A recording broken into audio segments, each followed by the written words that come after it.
종목 발굴 비법 중에 종목을 발굴하는 이 발굴하는 방법 중에 전비 등락을 통한 영웅문의 전비 등락을 통한 분석을 하는 데만 지금 한 2시간을 썼고 3시간 중에 남은 1시간 동안 이제 가치투자 발굴 비법, 이 상위 1%의 투자 비법과 논라인 수익률 이 부분을 이제 진도를 나갈 생각을 하고 있는데, 이 가치투자 발굴 비법에서 다루는 내용은 기본적 분석 한 90%는 아니고 한 80%? 기본적 분석이 한 80%에 기술적 분석이 그래도 한 10% 정도는 들어간다. 10% 미만으로 들어가긴 하지만 들어가고, 거기에 이제 심리적 분석으로 한 10% 정도, 거의 대부분은 기본적 분석에 치중한 그런 설명을 하고 있는 거고,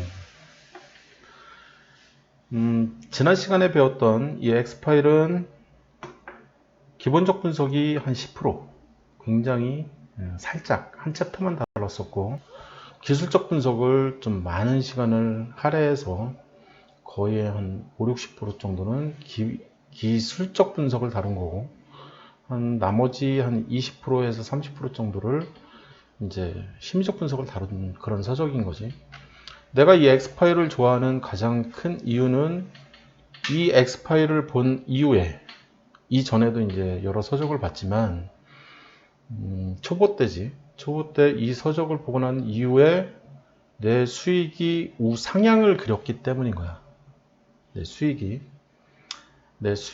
이제 이 책을 통해서 그림을 그리면 수익이 올라갔다가 손절하면 또 떨어지고, 올라갔다가 떨어지고, 올라갔다가 떨어지고, 내 수익이 이제 조금씩 이렇게 늘어나는 이런 방향으로, 우상향 방향으로 가게 만들어준 첫 번째 책이 엑스파일이라는 것이. 이때만 해도, 이 책을 읽었을 당시만 해도 내가 손절을 조금 했었던 거고, 오늘 알려주는 이 가치투자 발굴 비법을 내가 굉장히 높이 평가하는 이유가 뭐냐면, 내 수익을 엑스파일은 이렇게 만들었었는데, 엑스파일이 이렇게 만들었다면, 가치투자 발굴 비법은 이게 아니라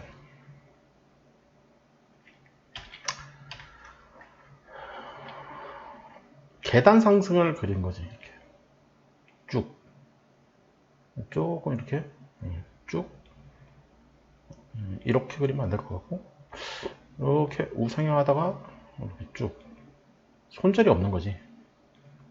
쭉 이렇게 계속 우상향으로만 만드는. 그러다가 내가 이제 매매법을 한번 수정할 때만 살짝 이제 손절이 이제 기존 전 종목을 다 팔아버리기 때문에, 매매법을 수정할 때만, 전체 매매법이지, 운용 방법이라든지 전체 기본 틀을 바꿀 때, 그럴 때 기존에 가지고 있던 전 종목을 다 날려버리기 때문에, 그럴 때만 한 번 있었지. 이제까지 한 번 이제 이런 일이 있었던 거고, 그 이후로는 이제 사실상 상향을 그렸던 거지. 그래서 스텝 1과 스텝 2는 어떤 차이가 있냐면, 이 기울기 차이가 있는 거야. 기울기 차이가. 그래서 스텝 1에서 지금 배우고 있는 스텝 1은 돈을 이렇게 벌게 해주는 거지. 스텝 2는 요거보다 기울기가 이렇게 되는 거지. 이렇게. 그래서 이렇게. 그래서 어떤 한 종목이 갑자기 급등을 해버리는 거야. 이렇게. 이게 스텝 2. 더 벌기지, 더 벌기. 스텝 2는. 스텝 3에서 배우는 거는 각도 자체가 더 이제 급격한 거지. 그래서 처음에 이제 수익이 없는 상태, 빵원인 상태일 때와 이 시간이 지남에 따라 빵원인 거지. 수렴해서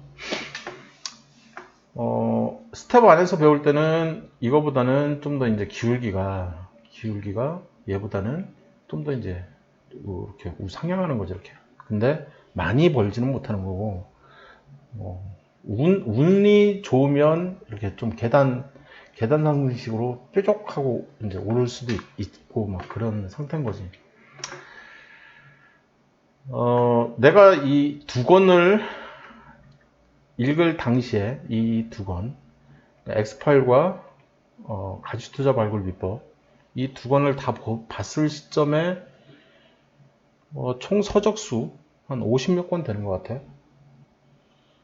그 많은 책을 읽은 이후에 이 두 권을 만나게 된 거지, 이제. 이 두 권이 이제 나온 거지, 그 중에. 그래서 만들어 놓은 게 스텝 1이었던 거지. 스텝 1을 만들게 된 거고. 돈을 꾸준히 계속 버니까, 이것도 괜찮다.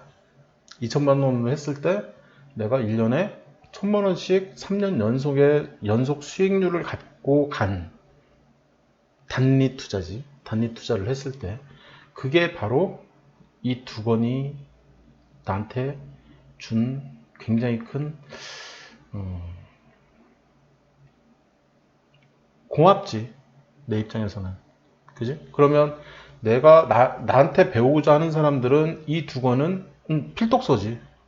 그지? 다른 책 읽지 말고 이 책 읽어라. 이 책이 훨씬 낫다. 이 두 권을 통해서 기본적인 개념을 잡는 게 훨씬 낫다. 그런 생각을 갖고 있는 거야, 내가. 결국에는 수익이지. 그러면 이 책이 왜 괜찮냐? 왜? 이 책이 왜 괜찮냐? 사실상 이제 그레이 처리도 상당히 많이 했어. 이 책을 읽으면서 이제, 이거는 좀 아닌 것 같다. 이렇게 생각하는 건 아닌 것 같다. 그리고 이제, 중간중간 좀 헛소리 하는 부분들, 그런 부분들은 좀 제할 필요가 있을 것 같다. 그런 생각들도 많이 했고.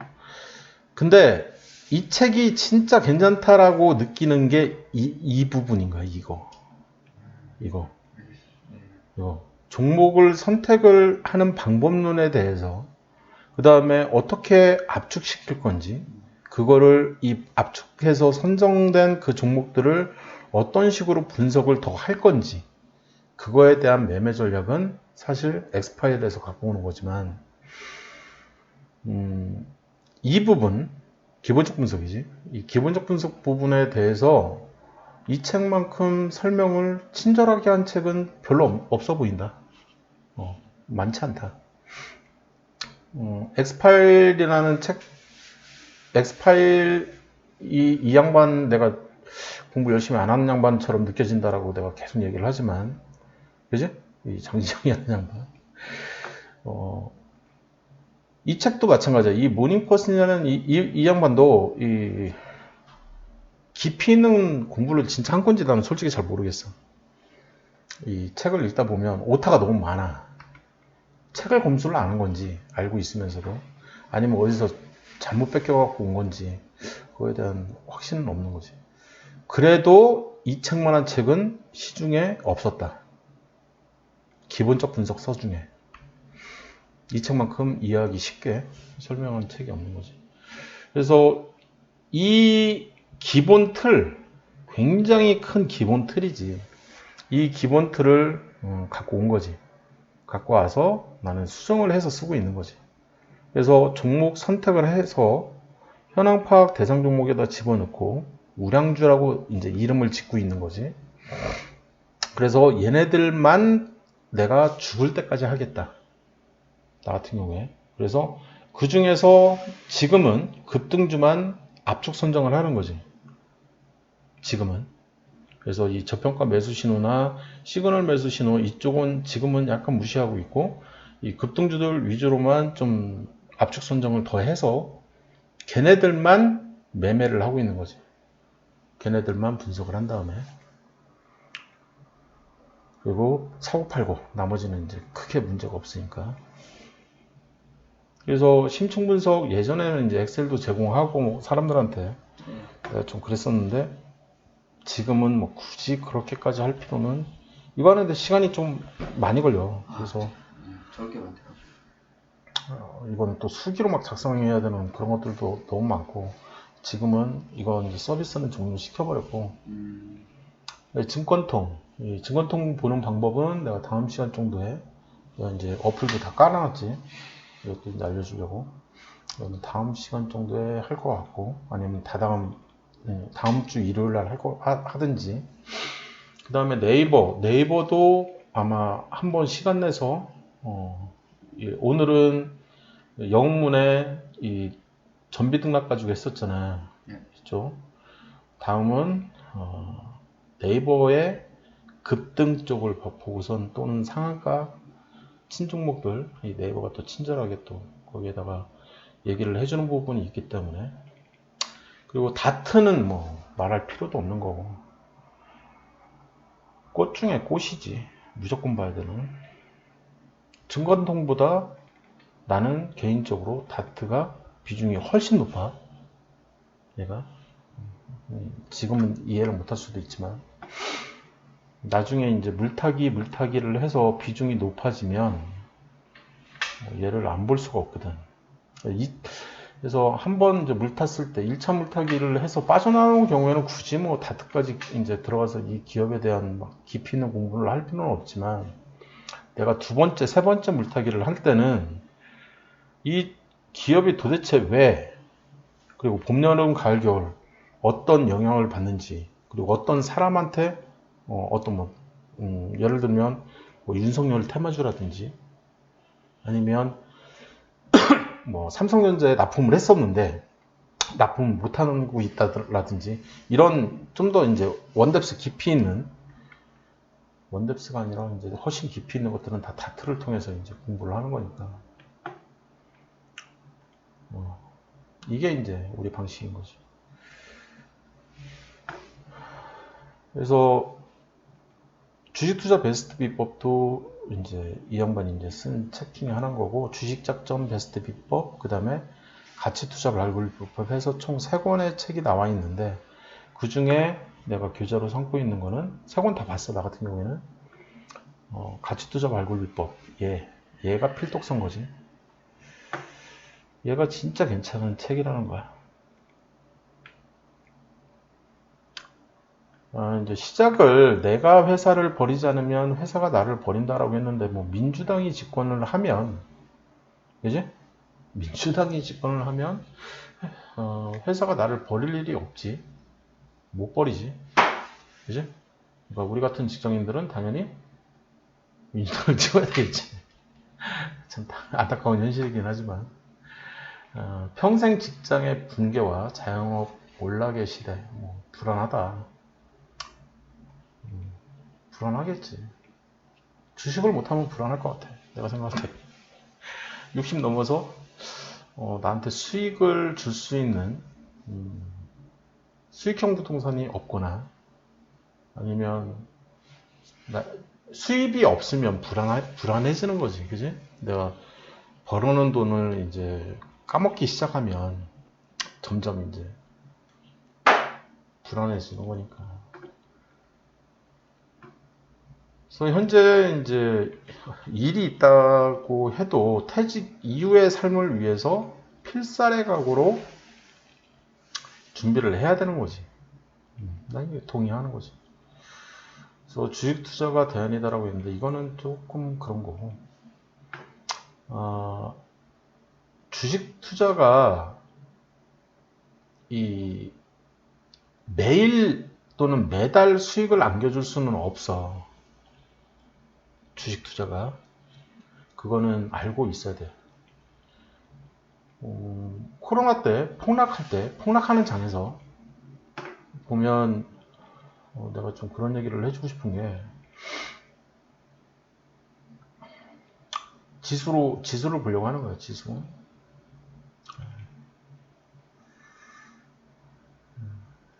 열어서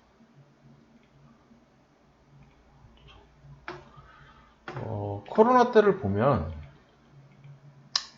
코로나 때 요 때지. 여기서부터 이렇게 해서 요 때만 해도 수익을 조금은 낼 수 있어. 그런데 차트가 이렇게 그려지잖아. 그러면 이렇게 올라간다고 해도 수익이 안 난다고. 빵원. 일 가능성이 상당히 높아진다. 이걸 이해할 수 있어야 돼. 지금 차트가 여기서부터 이렇게 쭉 밀리지. 이 정도만 해도 한두 종목 정도는 이렇게 펄쩍펄쩍 뛰어주는 종목들이 나오기 때문에 수익이 나긴 나. 그렇지만 많이 안 나는 거지. 그러니까 전체 하락장이잖아. 이런 전체 하락장을 만나면 수익 내기가 쉽지가 않다고. 그런데 나는 생활비를 써야 되잖아.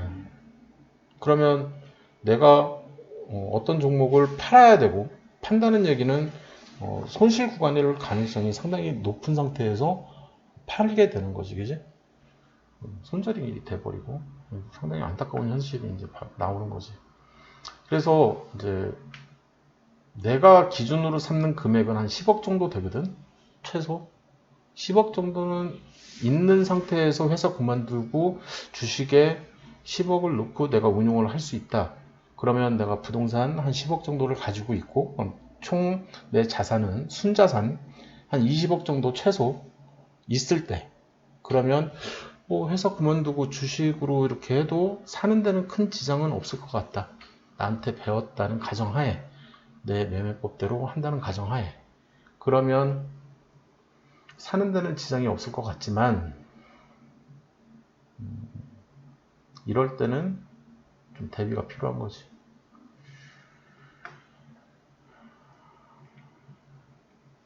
그래서 주식 투자는 대안이 나는 될 수 없다라는 입장이야.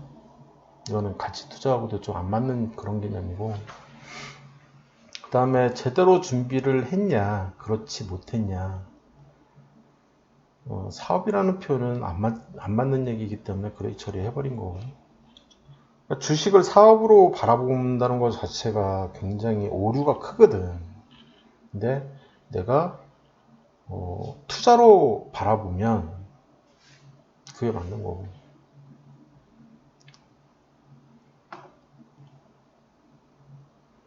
매력적인 사업에다 다 그레이 처리를 해버리는 거지. 그래서 창업 비용이 거의 들지 않는다. 여기서부터 불안 거지. 물론, 그러니까 내 생활이 안 되는 거지. 내 생활이. 내 생활이. 퇴직을 했어. 그러면 내가 평소에 쓸 돈이 필요하잖아. 평소에 쓸 돈이 필요한데, 내가 장기 투자를 해. 가치 투자를 한답시고. 그러면 돈은 어디서 나와? 없잖아. 개털이잖아. 그래서 나는 직장인들은 직장을 그만두는 거에 대해서 굉장히 회의적이야.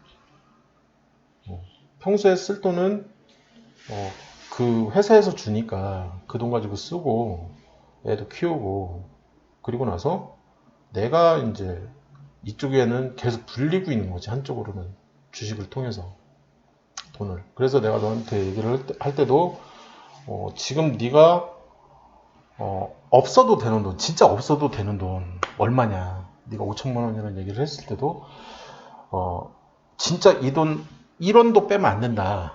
언제까지? 1억이 만들어질 때까지. 그래서 1억 1천만 원이 만들어지면 그때 1천만 원을 뺄 수 있는데 너 진짜 그럴 수 있냐? 한 3년 정도 걸릴 수 있다. 이거 2배로 뻥튀기 하는데, 빠르면 한 2년 내로 가능하고, 그 사이에 너는 이 5천만 원을 진짜 안 뺄 수 있냐? 이런 질문을 했던 거지, 그지? 그래서 너 그게 안 되니까 2천만 원만 하자. 그리고 플러스 알파로 장이 좀 안 좋아지면 나머지 3천만 원을 넣었다 뺐다 하는 그런 투자 개념으로 삼고. 그래서 지금 너 같은 경우에는 한 3천만 원 좀 넘게 들어가 있는 거지? 4천 가까이 되죠. 4천 가까이 되나? 네. 그 이유가 전체적 때문에 그런 거지. 이때 이제 무너져 내리는 바람에. 그래서 지수 분석은 꾸준히 해줄 필요가 있어. 지금도 이제 무너져서 살아있긴 한데, 얘가 무너져서 지금 살아있잖아. 그지? 그래서 얘가 아니네. 얘가 되잖아요. 그지? 신기하네. 그지? 되잖아요. 이 대세가 중장기가 하나가 이쪽에서 무너진 거고, 그죠? 그래서 하나, 둘, 셋, 넷, 다섯, 여섯. 여섯이 여기인데 이쪽에서도 살짝 깨진 것처럼 느껴져서 그려본 거고, 안 깨졌네. 안 깨졌고, 여기 안 깨졌고. 3개월짜리만 한번 이쪽 어딘가에서 한번 깨졌을 것 같네. 얘인가 보네. 아직은 괜찮은 거지. 불안불안한 거지. 외인이 계속 빠져나가는 거 보면 증시가, 우리 코스피 증시가 매력이 없다는 거야. 지금 위치는. 돈이 너무 많이 빠져나갔다. 코스닥은 안 빠졌네. 다행이네. 우리는 이거 보니까 지지선 하나 이렇게 쭉 그려주면, 예, 여기서 이제 계속 밀리고 있는 거지. 여기서 밀리고, 여기서 한 번 더 밀리고, 그리고 나서 그려진 거지. 그지? 얘가 이제 여기서 깨지지 않고 살아있는 거는 되게 천만다행인 거지. 대세는 상승인데, 이쪽에서 이렇게 무너진 애가 보이고, 얘는 뭐, 이 단기만 무너져도 나는 굉장히 조심하거든. 한 달짜리. 이쪽도 이제 단기 한 달짜리가 무너지기 시작하면 이쪽부터는 좀 돈을, 전체 금액을 좀 줄이려고 노력을 하는 거지. 그래서 한 달, 두 달, 세 달 정도 지난 다음에 보면 이 지지선은